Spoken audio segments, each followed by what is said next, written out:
Saya mau kampanye, mau apa itu, mau keluar aja, baju kaos saya bungkus koran dulu. Baru keluar asrama. Kan dilarang pada waktu itu. Ada hal yang sangat menarik di sini yang saya tidak pernah lupakan, kejadian terjadi pada keluarga saya sendiri. Kebetulan istri saya waktu itu PNS. Dan sampai sekarang PNS. Itu 3 tahun tidak naik pangkat. Kenapa? Karena PDI Perjuangan.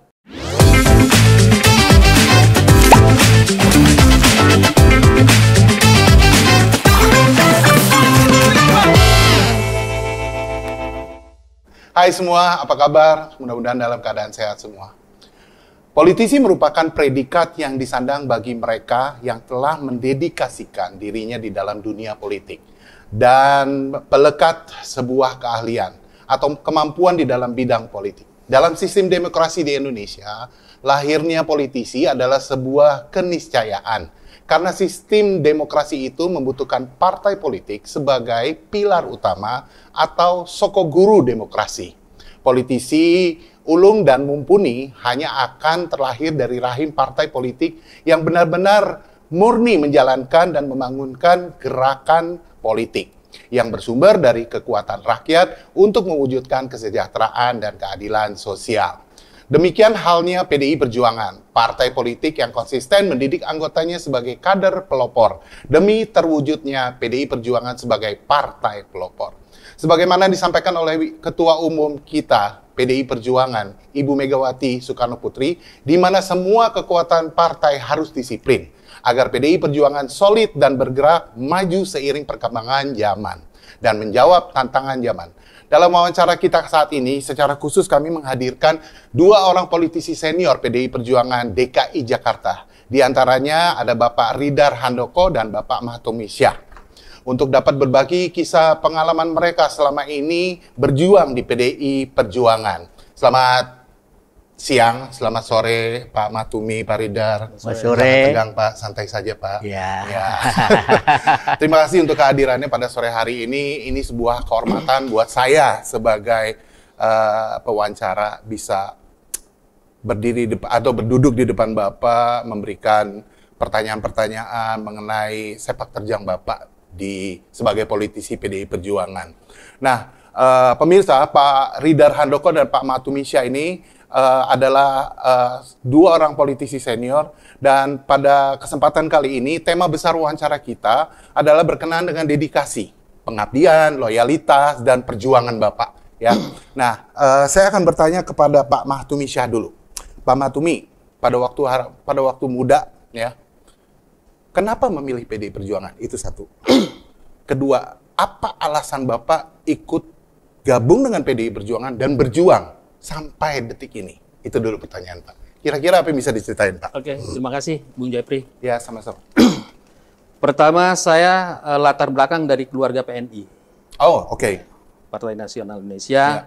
Kakek saya itu orang Banten.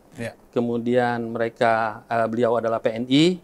Mereka pindah ke Pulau Seribu dengan ayah saya. Saya di sana dengan ayah berbagai macam partai yang ada di sana, termasuk Golkar pada waktu itu. Kemudian kakek saya pernah berpesan kepada kami semua anak-anaknya, tidak boleh berpartai politik kecuali PDI. Wow. Itu ultimatum buat kakek saya. Ya. Tunggu sebentar Pak. Pak Mahtumi memang lahir dan besar di Kepulauan? Saya lahir di Pulau Seribu. Tepatnya di mana Pak? Tepatnya di Pulau Kelapa. Pulau Kelapa, oke. Silakan Pak, teruskan Pak. Kemudian saya di situ mulai bergabung dengan PDI Perjuangan. Ya. Itu pada tahun 1979. Wah, saya baru kelar SMA tuh Pak. Itu lebih dulu Bung Ridar dari saya. Ya. Lebih tua Bung Ridar. Ya.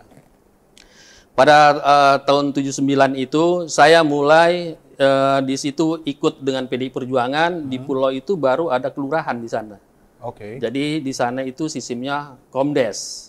Oh, oke. Komdes. Jadi kalau kita Komdes di sana, kemudian pada dari tahun 79 kita terus masuk di PDI Perjuangan. Kita berjuang di PDI Perjuangan yang intinya bagaimana PDI Perjuangan bisa besar di Kepulauan Seribu. Kenapa tadi pertanyaan Bung Jepri saya harus memilih PDI Perjuangan? PD Perjuangan adalah partai wong cilik.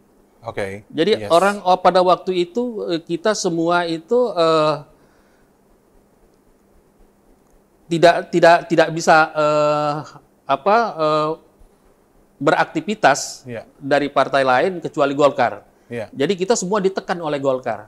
Dengan dasar itulah bahwa teman-teman di Pulau Seribu, pemuda-pemuda di Pulau Seribu, kebetulan saya sebagai tokoh pemuda memilih PD Perjuangan untuk memperjuangkan ada wong cilik. Karena pada waktu itu Golkar itu adalah sangat dominan sekali. Sangat dominan sekali. Sampai akhirnya menangnya bisa di atas 70%, 80% kurang lebih. Iya, jadi kan? Saya ambil satu contoh di sini bahwa Golkar itu begitu habis pemilihan, mereka itu kotak suara dibawa ke pulau lain. Oh, dibawa ke pulau lain. Oh, jadi bukan kayak kalau sekarang KPU gitu, bukan KPUD jadi, gitu dibawa ke pulau lain pakai kapal, di pulau itu yang PDI itu dirobek-robek terus ambil kertas dicoblosin semua Golkar. Makanya Golkar itu hampir 100%. Untuk yang tahu saya di Pulau Seribu. Dan itu dengan mata kepala saya sendiri yang lihat. Dengan dasar itulah kita bergejolak bagaimana PDI Perjuangan ini bisa besar di Pulau Seribu. Ditahan dulu Pak Mahtumi. Nanti ceritanya pasti akan lebih seru. Nah, kalau Pak Ridar bagaimana? Bagaimana Pak Ridar tiba-tiba memilih PDI Perjuangan sebagai istilahnya mobil politiknya atau kendaraan politiknya Pak Ridar? Baik, terima kasih Bung Jepri. Iya, sama-sama Pak. Saya tuh masuk PDI karena saya merasa karena ideologinya nasionalis. Kedua, memang orang tua saya yang setelah dari TNI Angkatan Darat. Oh iya, TNI. Dari tahun 65 saya tinggal di asrama, yaitu di Berlan. Kompleks Angkatan Darat Jakarta Timur situ ya? Iya, di Matraman. Matraman. Jadi karena bapak saya dari awal dari TNI, juga dari PNI, atau pengagum Bung Karno, ya akhirnya bapak saya pun terjun ke PDI Perjuangan. Pernah menjadi wakil ketua setelah pensiun. Tahun berapa tuh Pak? Tahun 87 mungkin. Jadi bapak saya pensiun, langsung ke PDI Perjuangan, langsung menjadi pengurus DPC PDI Jakarta Utara. Tapi bukan Timur, Utara. Utara, Nah, itu waktu ketuanya Bapak Abdul Ghani. Tuh. Jadi setelah saya lulus SMA kelas 1 pun saya ikut. Jadi KTA saya sampai sekarang masih ada tahun 77. Wah. Udah rusak belum? Masih ada. Masih ada. Masih ada, di dompet masih ada. Sampai sekarang masih ada. Oke. Tapi saya juga mengalami 8 ketua DPC Jakarta Timur. Pergantiannya. Wow. Dari pertama Alten Takumangsang, kedua Yakob Noawea. Satu periode berapa tuh? 5 tahun. Yakob Noawea. 40 tahun berarti Bapak Iya, hampir 40 tahun. Lalu ketiga Hamid Notowidakdo. Tarmizi Soeharjo, Supandi, William Yani. 2 periode. Terus lalu Rio. Saya mengalami semua di Jawa Timur itu. Wah, luar biasa. Nah, kembali lagi ke Pak Mahtumi. Pak Mahtumi, pada waktu itu kan Pak Mahtumi di kepulauan. Kita sudah mendengar Pak Mahtumi bahwa semua itu adalah pilihannya kuning. Ya, merah berdiri sendiri gitu. Selain maju bergerak mempertahankan, pernah nggak sih kira-kira selama Pak Mahtumi di sana tuh mendapatkan sebuah, ya istilahnya posisi, mungkin ketua DPC atau mungkin ditarik menjadi DPD atau bagaimana? Kira-kira cerita deh. Kalau nggak salah Pak Mahtumi pernah PAC ya? PAC dulu kan ya waktu itu ya pertama kali ya? Cerita deh Pak. Cerita deh Pak. Kalau saya kayak waktu itu kayaknya belum ngomongin politik. Jadi mulai kita masuk PDI Perjuangan, akhirnya kita sering berangkat ke Jakarta dengan teman-teman, ikut kegiatan-kegiatan, pawai PDI Perjuangan dan sebagainya. Kemudian pada waktu itu bertepatan dengan Kongres di Medan. Kongres di Medan itu pada tanggal 22 Juni itu 1996. Nah, kita berangkat ke Jakarta, bertepatan sebelum itu pada tanggal 20 terjadi penyerangan di Gambir. Oh ya, peristiwa Gambir itu ya. Gambir. Itu pada tanggal 20, itu 96, itu kita bentrok dengan keamanan, petugas keamanan di Gambir. Nah, kita ikut terus ke Jakarta. Mungkin saya jarang pulang. Saya jarang pulang. Kemudian kejadian itu berlanjut pada tanggal 27 Juli hari Sabtu itu terjadi kuda tuli. Oh ya, betul, betul. Nah, setelah itu, setelah 96 terjadi kuda tuli, kemudian pada tanggal 20 Desember, kalau nggak salah, itu terjadi Munas, Ya. hasil Hotel KLB di Surabaya, mengukuhkan Ibu di Hotel Kemang, Ya. itu menjadi ketua umum. Oke. Nah, pada tahun 1997, Ya. Ibu berangkat ke Pulau Seribu.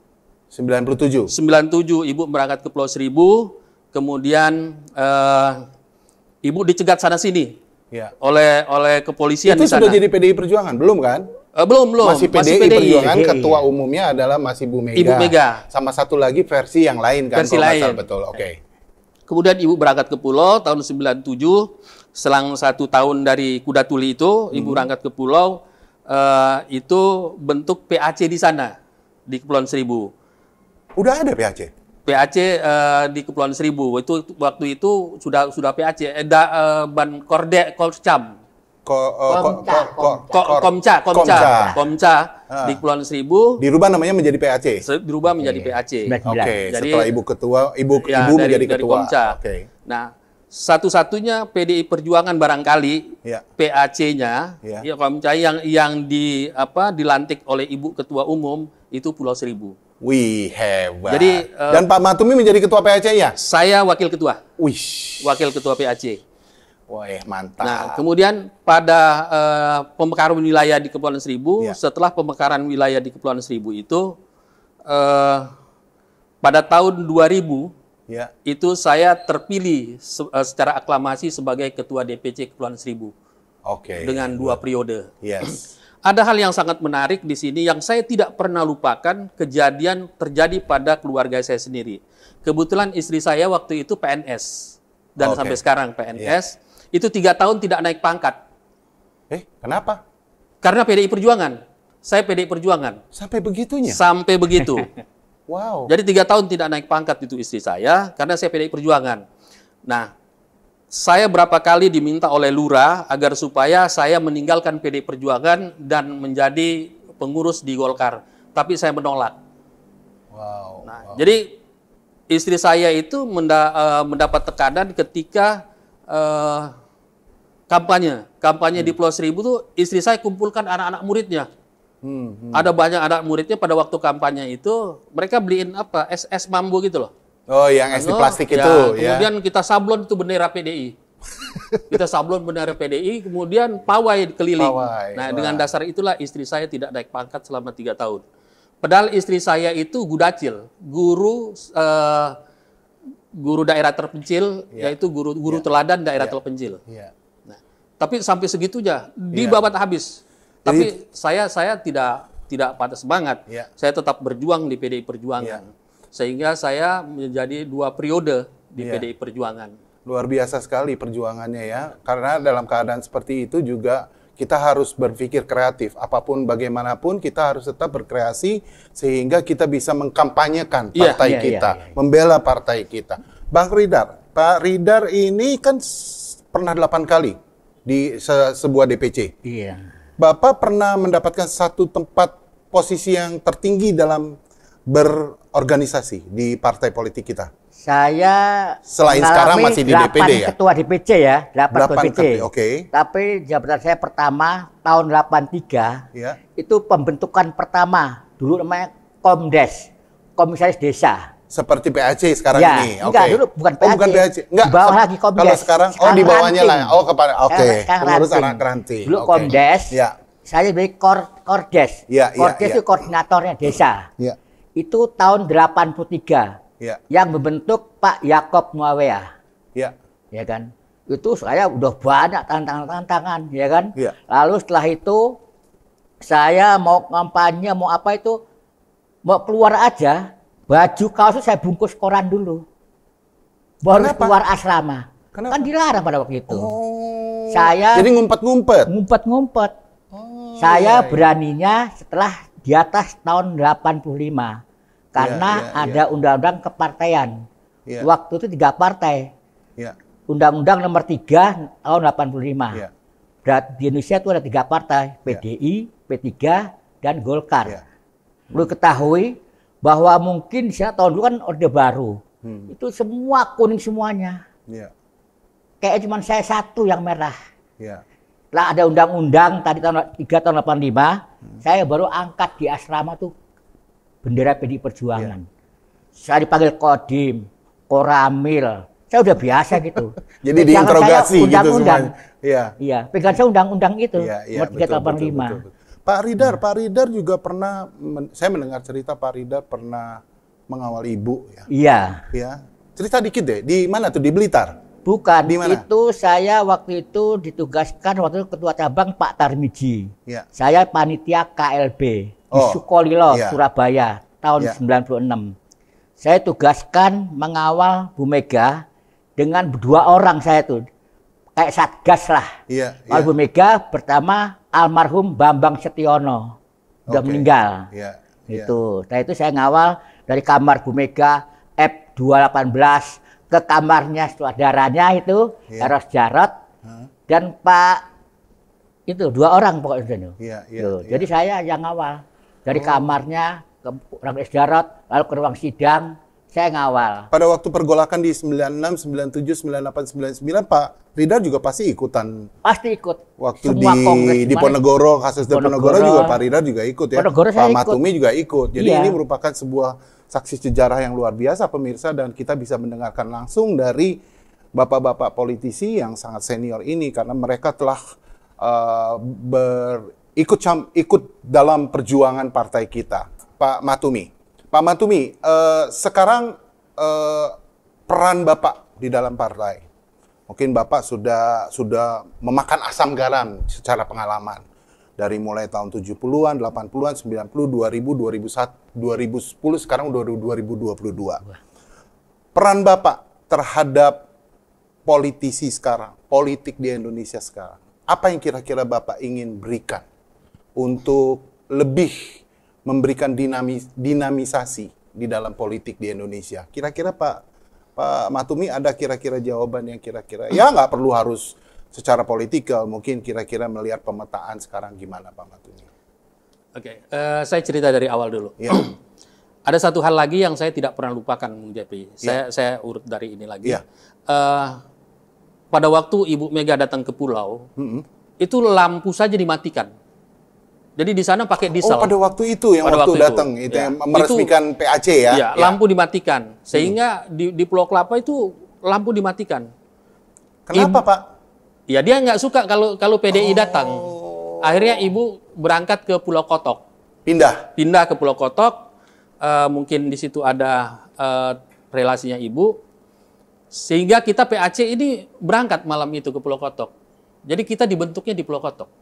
Oh, jadi gitu. Disahkannya, diresmikan, dilantiknya di Pulau Kotok. Oh, oke. Nah, pada tahun 2000. Tapi sempat protes nggak di Pulau Kelapa pas waktu dimatikan lampunya? Pasti kan banyak walaupun aparat. Kita susah, protes susah, sehingga kita sampai ribut. Tetap aja mereka berkuasa. Betul. Golkar berkuasa pada waktu itu. Iya. Nah, kemudian setelah saya menjadi ketua DPC tahun 2000 itu, saya punya sistem bagaimana memenangkan PDI Perjuangan yang ada di sana. Sehingga kita bentuk, itu banyak kita bentuk ini perkumpulan, kayak semacam LSM. Oh ya. Jadi komunitas kita bentuk. Kebetulan saya juga di sana sebagai ketua paguyuban Kepulauan Seribu. Ini saya manfaatkan. Sehingga PDI Perjuangan namanya mulai naik. Nah, tidak lupa bahwa setiap ada kesusahan masyarakat pulau, kita ini turun tangan. Seperti contohnya ada gangguan nelayan yang ada di laut, gitu. Kita terjun ke laut untuk menghalau gangguan-gangguan itu. Betul. Nah, itu yang kita lakukan. Sehingga saya 2 periode menjadi ketua DPC di Kepulauan Seribu. Dan jenjang yang saya pernah ikuti, saya mulai dari Komdes, kemudian langsung Ban Korcam. Kemudian lagi saya menjadi ketua PAC. Korcamnya itu saya sebagai wakil ketua PAC.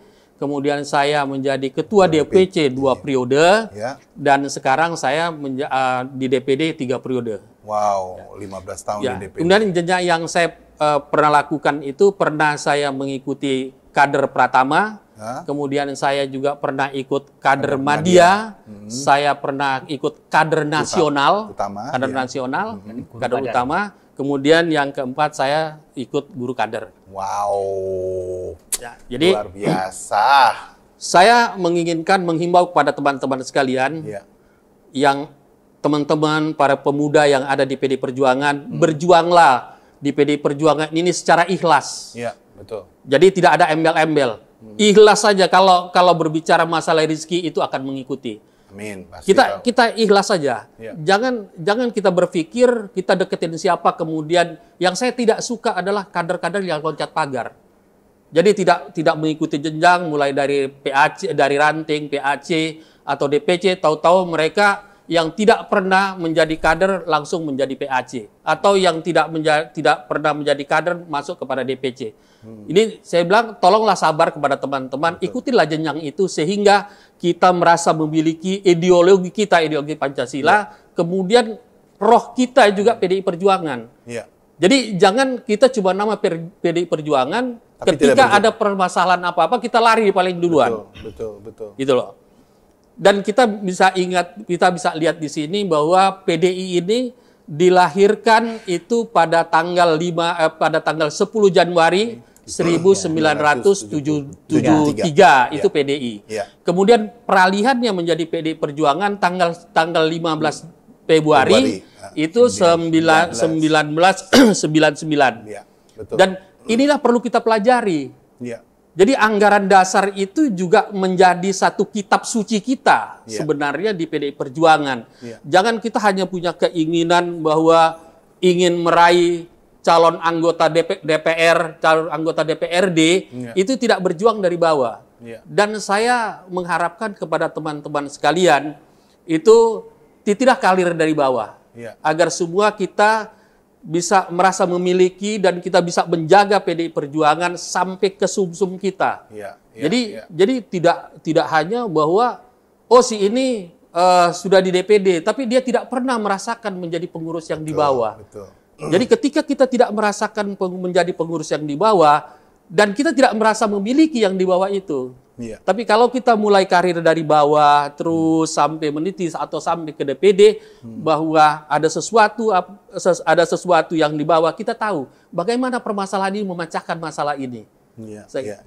Kenapa kita sering ribut? Karena ini perebutan posisi. Di PDI Perjuangan ini karena perebutan posisi sehingga ribut. Dan alhamdulillah sekarang untuk menentukan pimpinan di PDI Perjuangan ini sudah sistem itu dipilih oleh DPP, sehingga untuk mengurangi masalah konflik-konflik internal yang ada di PDI Perjuangan. Wah, luar biasa sekali. Pemirsa, kita bisa mendengar dan juga bisa mempelajari statement dari Bang Mahtumi bahwa segala sesuatu sebagai politisi yang baik itu tidak bisa serba instan. Segala sesuatu butuh proses, butuh kerja keras, butuh perjuangan. Inilah yang ditanamkan oleh Pak Mahtumi dan diberikan saran kepada teman-teman politisi yang baru mulai menanjak ke dalam posisi organisasi sebuah partai. Bang Ridar. Baik, terima kasih Bung Jepri. Bukan, ini mau nanya, terima kasih. Bang, ini pertanyaan beda. Bang Ridar cukup senior. Mungkin di antara Bang Mahtumi dengan Bang Ridar yang lebih senior. Bang Ridar sering ketemu anak-anak muda. Ya, baik itu di sayap partai, baik itu di PAC, pengurus anak ranting atau mungkin anak rantingnya atau di DPC. Melihat gerakan, melihat perjuangan, pengabdiannya mereka di PDI Perjuangan. Menurut Bang Ridar bagaimana? Baik, terima kasih Bung Jepri. Kalau menurut saya yang penting teman-teman generasi muda ataupun pengurus-pengurus lainnya itu harus memakai istilah jas merah. Jangan sekali-kali melakukan sejarah. Jadi mungkin kita sering bersilaturahmi, tidak hanya dengan pada remaja-remaja, juga tokoh-tokoh senior-senior. Mereka ada kebanggaan khusus. Kalau mereka juga cawe-cawe. Kalau ada kegiatan mungkin diundang atau apapun, ya kan? Itu Saya itu juga saya kira masuk PDI karena pertama pengabdian. Karena ideologi merah saya bilang pengabdian dari keluarga saya, latar belakang saya. Saya ingin teman-teman juga begitu, ada keikhlasan seperti apa yang kata Bung Martini tadi. Betul. Tuh, ikhlas mengabdi, jangan mementingkan meraih yang tidak terlalu jauh, tidak usah. Itu sudah ada garis tangannya kok masing-masing. Betul. Gitu Setuju loh. saya. Juga masalah kayak yang pengurus partai, yang seharusnya mereka ada mekanisme etika berorganisasi. Karena organisasi itu ada 3 modalnya. 1 kader partai, 2 masalah intelektual, 3 finansial. Tapi harusnya kader partai yang harus menjadi pelopor gitu loh. Betul. Saya itu pertama 83 sampai 87 dulu namanya Kordes, koordinator desa. Lalu 87 sampai 95 saya itu Ban Korcam, namanya masih Ban Korcam. Apa itu? Pembantu koordinator kecamatan. Oh. Nah, sekarang itu, DPC. Setelah itu baru bawah DPC. Setelah itu baru Korcam. Koordinator. Sampai tahun 2000 sudah berubah, tapi 99 berubah jadi PAC. Oh, Lalu tahun 2000 sampai 2010 2 periode saya di DPC Jakarta Timur. Wah. Dan di DPD 2 periode ini. Wah, luar biasa. Saya minta teman-teman yaitu pakai etika politik, ya kan. Jadi jangan mensikut-sikut, bentur-benturan karena sesuatu. Kita harus mengabdi. Kenapa kita mengabdi? Di organisasi itu kita mungkin akan dapat berkahnya. Kita berjuang untuk kepentingan bangsa rakyat ini. Di PDI Perjuangan kan dulu nasionalisme. Kepentingan bangsa dan negara itu makan daripada kepentingan pribadi atau kelompok. Saya kira itu. Iya. Pemirsa, kalau kita mendengarkan beliau-beliau ini berbicara, kayaknya bisa 2 jam, 3 jam. Ini aja saya udah potong-potong dengan dia punya testimoni, cerita-cerita. Karena saya yakin di dalam kancah mereka makan asam garam pengalaman di PDI Perjuangan, banyak sekali cerita-cerita yang mungkin tidak bisa diungkapkan. Kalau diungkapkan bisa 2 jam. Tapi biar bagaimanapun apa yang kita dengarkan sekarang ini menjadi sebuah inspirasi. Inspirasi dalam arti kata apa yang mereka lakukan selama ini, bahwa mereka berproses dari bawah hingga ke atas sampai sekarang kedudukannya di pengurus DPD PDI Perjuangan Provinsi DKI Jakarta. Itu proses semuanya. Bagaimana mereka atau beliau-beliau ini diinterogasi oleh Kodim, ada yang dipanggil polisi, ada yang bentrokan, ada yang mungkin berdarah-darah. Itu dinamakan perjuangan. Maka dari itu kita mendapat hikmah yang luar biasa dari pembicaraan kita sore ini. 1 pertanyaan terakhir masing-masing. Ada tips. Saya minta dari Pak Matumi dan Pak Ridar masing-masing memberikan tips bagaimana menjadi kader PDI Perjuangan yang militan, ya, karena kan sudah tahu perjuangan, dan memiliki loyalitas penuh terhadap partai. Kadang-kadang kan ya kita bisa melihat ada yang mau membonceng kepada sebuah partai dengan tujuan tertentu, ya. Berikan tips-tips kira-kira Pak Matumi, kira-kira apa tips-tipsnya untuk menjadi kader yang militan dan juga menjadi partai yang atau kader yang berloyalitas. Silakan Pak Matumi. Saya pikir di sini ada satu istilah yang menyatakan bahwa apa yang kita cari di PDI Perjuangan, jangan kita menyatakan apa yang kita dapat dari PDI Perjuangan. Itu dalam hati kita, apa sih yang kita dapat dari PDI Perjuangan, tapi kita harus berpikir bagaimana kita berjuang di PDI Perjuangan untuk mencapai sesuatu. Itu tip yang pertama. Yang kedua, saya bilang pertama loyalitas kita ini harus ikhlas. Jadi perjuangan tanpa kita ikhlas itu tidak mungkin. Yang pertama keikhlasan itu saya bilang kenalilah PDI Perjuangan. Kenali PDI Perjuangan, bagaimana geraknya PDI Perjuangan, bagaimana itu program PDI Perjuangan. Setelah kita sudah kenal, maka kita sayang. Kalau kita tidak kenal PDI Perjuangan, maka kita tidak akan sayang. Harus memiliki. Harus merasa memiliki PDI Perjuangan. Jadi kalau kita tidak merasa memiliki PDI Perjuangan, itu saya yakin mereka berjuang hanya menginginkan sesuatu. Jadi mereka pura-pura di PDI Perjuangan, bikin KTA yang masih basah di PDI Perjuangan, kemudian ikut pencalekan. Karena yang Bung Ridar bilang tadi, punya uang. Finansial. Punya finansial untuk masuk ke sana. Nah, saya bilang itu juga boleh dilakukan, tapi kita harus berjuang, benar-benar berjuang di PDI Perjuangan. Yang pertama kenali PDI Perjuangan, kemudian kita harus membaca program PDI Perjuangan, kemudian lagi kita harus melihat bagaimana sepak terjang PDI Perjuangan, dan kita harus sayangi PDI Perjuangan sampai ke hati. Dan saya bilang, bagaimana kita di PDI Perjuangan ini kita mampu menjadi kader yang solid, kader yang solid, ya kita harus temani masyarakat di PDI Perjuangan. Karena kita partai wong cilik. Kita partai wong cilik. Ketika kita sudah bisa tidur ke teman atau di rumah kader PDI Perjuangan, kader nelayan PDI Perjuangan, kebetulan saya di Pulau Seribu, itulah makna dari PDI Perjuangan. Itu makna kita dari PDI Perjuangan. Ketika kita tidak bisa melihat bagaimana orang yang tertekan, di masyarakat tertekan, kita tidak mampu membela itu kita janganlah kita berpartai di PDI Perjuangan, karena PDI Perjuangan ada partai wong cilik. Saya yakin itu yang perlu kita lakukan. Ya, luar biasa, luar biasa. Terima kasih Pak Mahtumi, itu tipsnya luar biasa. Pak Ridar, kira-kira apa tipsnya untuk menjadi kader militansi, kader yang mengabdi atau loyalitas terhadap partainya? Saya kira apa yang katakan Bu Mahtumi tadi benar. Pertama adalah pengabdian secara ikhlas. Kedua juga kita jangan mengharap apa yang diberikan partai oleh kita, tapi apa yang harus diberikan kepada partai itu. Yang jelas kalau kita merasa memiliki, kita pasti sayang pada partai. Tentu itu juga akan memberikan suatu kebanggaan bagi kita.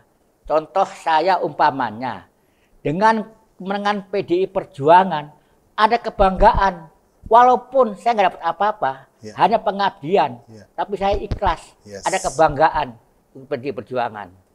Saya kira itu menurut saya. Saya rasa itu adalah sebuah perjuangan juga ya. Karena ya. Biar bagaimanapun kalau Pak Ridar sudah puluhan tahun bersama dengan PDI Perjuangan, itu bukan pengabdian lagi. Saya rasa udah totalitasnya.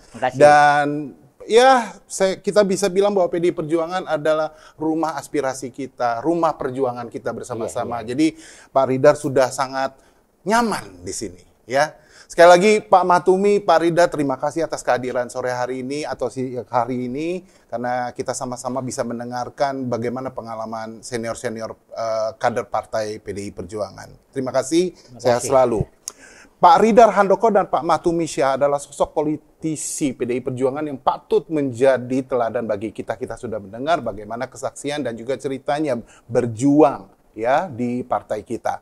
Dari mereka setidaknya telah memberikan sebuah konfirmasi bagaimana PDI Perjuangan sungguh mampu berperan dalam menjalankan fungsi partai, membentuk, mendidik, serta melatih kadernya berjiwa pelopor. Ya, saya Jeffrey Wauruntu, saya izin undur diri dulu. Politik itu mulia, berpolitik pun kita tidak boleh menghalalkan segala cara. Untuk itu kita harus selalu menjaga dan merawat budi pekerti dan etika politik. Merdeka! Merdeka! Merdeka!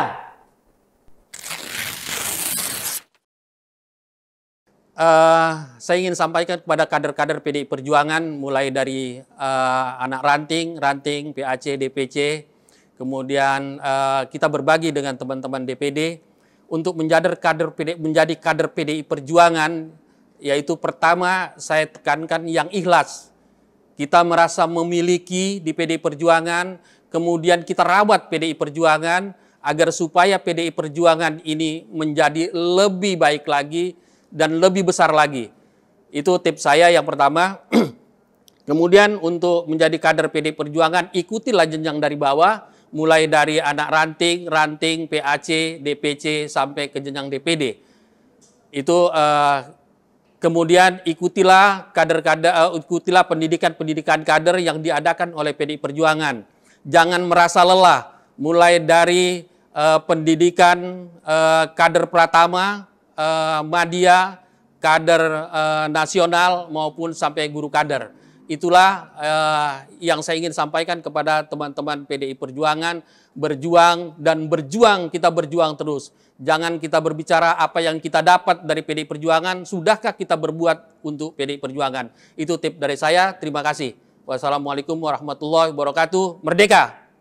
Baik, saudara-saudara, para kader, para pengurus, serta simpatisan PDI Perjuangan, saya mengharapkan agar kita mengabdi kepada PDI Perjuangan secara ikhlas.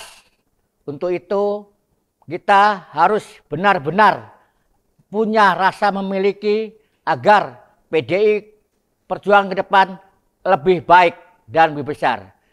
Masalah dan lain-lain mungkin bisa berproses. Apa-apa yang harus kita berikan kepada partai dulu. Sebelum kita menanyakan apa yang diberikan partai pada kita. Untuk itu, mari kita besarkan PDI Perjuangan sebagai partai pelopor dan bisa membantu rakyat masyarakat Indonesia lebih maju, adil, dan makmur. Terima kasih. Wassalamualaikum warahmatullahi wabarakatuh. Merdeka!